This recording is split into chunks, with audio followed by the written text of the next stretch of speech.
Alors les gars, comment est-ce que vous allez? J'espère que vous allez super bien. En tout cas, moi ça va parfaitement bien. Alors aujourd'hui, on va parler d'un sujet très intéressant, très important. Ça fait quand même longtemps, un bail je dirais, qu'on n'a pas fait de vidéo sur la chaîne parlant de développement personnel, d'estime de soi, parlant des conseils, en tout cas qui peuvent nous aider dans l'amélioration de nos vies, des choses qu'on vit au quotidien. Comment est-ce qu'on va améliorer cela? Comment est-ce qu'on va, voilà, faire cela, mettre cela en pratique pour éviter de perdre nos temps sur certains trucs, notamment avec les conseils sur comment marcher. Bien avant qu'on commence la vidéo, bien avant qu'on parte en profondeur, n'oubliez pas de vous abonner, activer la cloche de notification, laisser un commentaire, partager surtout la vidéo et voilà. Le premier conseil que j'ai envie de donner aujourd'hui, on va voir 5 aujourd'hui. Voilà, il existe assez, mais j'ai décidé de prendre 5 pour, voilà, dans une autre vidéo, on va approfondir. Le premier conseil que j'ai envie de te donner aujourd'hui, c'est d'arrêter de chercher quelqu'un qui ne te cherche pas. Ça veut dire quoi? Prendre toujours des nouvelles des gens, c'est-à-dire tu marches avec des personnes qui, à chaque fois, tu sens que c'est toi qui fais toujours les efforts pour que la relation avance.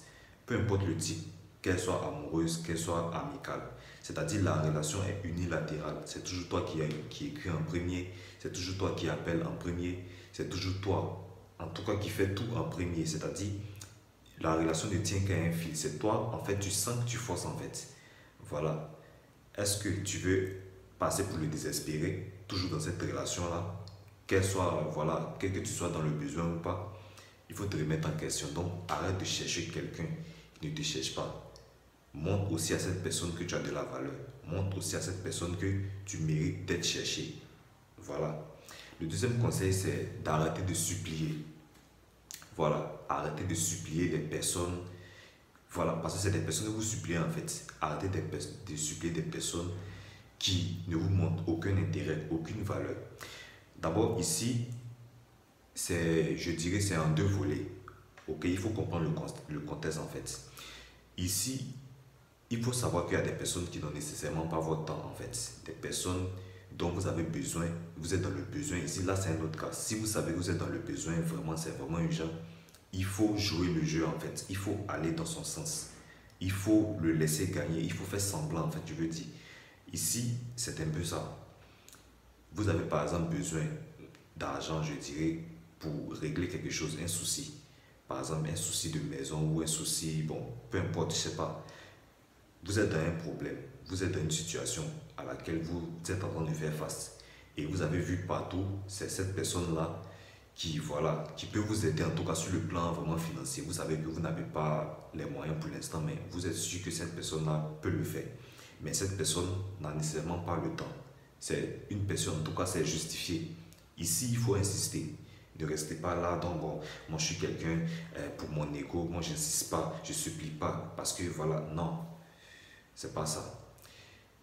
Si c'est une personne qui, enfin, qui vous montre clairement que voilà, elle a le temps, mais elle ne fait exprès de ne pas vous donner ce que vous voulez. C'est-à-dire, vous écrivez pas de message, vous écrivez pas de réponse, toujours des vues, un peu.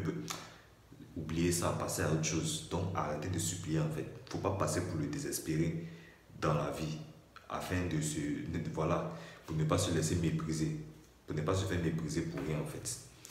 Le troisième conseil, c'est là le piège en fait. Beaucoup de personnes pensent que en parlant, ils sont importants. Arrête de dire plus que c'est nécessaire. Si tu es en train de parler avec quelqu'un, tu sais que c'est pas nécessaire de dire cette information qui va sortir, tais-toi.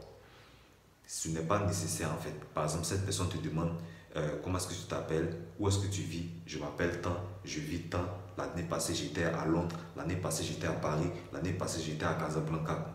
Est-ce que la personne t'a demandé où est-ce que tu étais l'année passée? Ce n'est pas nécessaire. Réponds simplement à la question à laquelle cette personne t'a demandé. Cette personne t'a posé en fait. Réponds à cette question. Cette personne te dit où est-ce que tu étais l'année passée? Tu réponds simplement. Ne sois pas stupide en fait. C'est comme on te dit comment est-ce que tu vas? Tu réponds je suis au marché. Ça n'a pas de sens en fait. Donc arrête de dire plus que c'est nécessaire.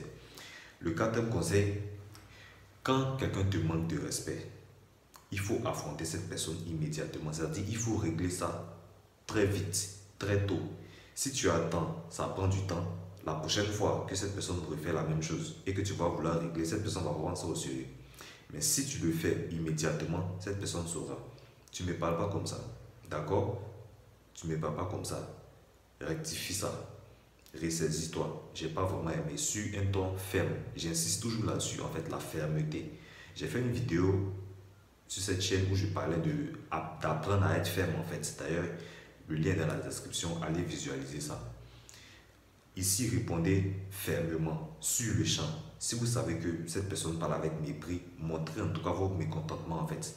Ça va montrer à cette personne ce que vous valez, quel type de personne vous êtes, et ça va ensuite envoyer un message à cette personne disant que vous êtes quelqu'un avec qui on ne peut pas faire du n'importe quoi. On ne peut pas jouer avec vous n'importe comment. Donc quand vous n'aimez pas, vous avez le courage de dire à cette personne que vous n'avez pas aimé simplement. C'est un peu ça. Cette personne saura désormais comment s'y prendre avec vous. C'est ici que vous ferez la différence en fait. Beaucoup de personnes ne le font pas par timidité. Qu'est-ce que la personne va penser de moi? Non. Ici, on n'est pas en train de parler de qu'est-ce que cette personne va penser de toi. On parle ici du plus important, c'est-à-dire toi, vous. Ok? Le respect, c'est réciproque. Donc, quand quelqu'un te manque de respect sur le champ, fais savoir à la personne en même temps que tu n'as pas aimé. Et ensuite, passer à autre chose. Quant à lui maintenant, quant à cette personne, ça va dépendre de sa maturité, son niveau de maturité en tout cas. S'il est mature ou si elle est mature, bien évidemment, elle comprendra qu'elle a mal agi. Si elle n'est pas mature aussi, pour elle, ça sera normal. Et voilà, si cette personne ne change pas, vous savez déjà quel type de personne vous avez en face de vous. Ensuite, ça va vous donner un indicateur. Ensuite, vous passez à autre chose. Puisque cette personne ne rentre pas dans vos critères, vous passez à autre chose tout simplement. Le dernier conseil, quand quelqu'un t'invite chez toi, ne mange pas la nourriture. Ne mange pas sa nourriture, c'est-à-dire ne mange pas plus que tu n'en manges chez toi. Non. Si il t'invite à manger, c'est-à-dire si chez toi, par exemple, tu n'as pas l'habitude de finir 5 assiettes, ne va pas essayer de finir 10 assiettes chez lui. Non. Parce que, enfin, tu n'es pas chez toi, tu veux te rattraper. Tu veux, en tout cas, non. Tu veux profiter, je dirais. Si tu n'es pas capable de manger 2 assiettes chez toi, n'essaie pas de manger 3, 4, 5 assiettes chez celui qui t'invite. Non, ça fait ridicule, ça fait immature. Et ça détruit même le charisme. Évitez ça désormais. Respectez-vous. Montrez un signal de respect envers les autres. Ceux qui vous entourent, ceux qui vous, voilà, qui sont proches de vous. Que ce soit une connaissance ou pas. Dans le respect, vous mangez simplement. Et mieux même, ne finissez même pas l'assiette. Si c'est nécessaire, ne finissez pas. Souvent même, n'allez pas jusqu'au bout. Ne finissez pas ce qui est dans l'assiette en face de vous. Ça montre aussi, voilà, votre degré de... Voilà. C'est un peu ça en fait. Ça montre votre niveau de respect. Votre niveau de, voilà, de maturité en fait. C'est un peu ça. Donc voilà les 5 conseils que je voulais partager avec vous en cette année 2025. La répétition étant pédagogique, j'ai décidé de faire cette vidéo pour vous expliquer.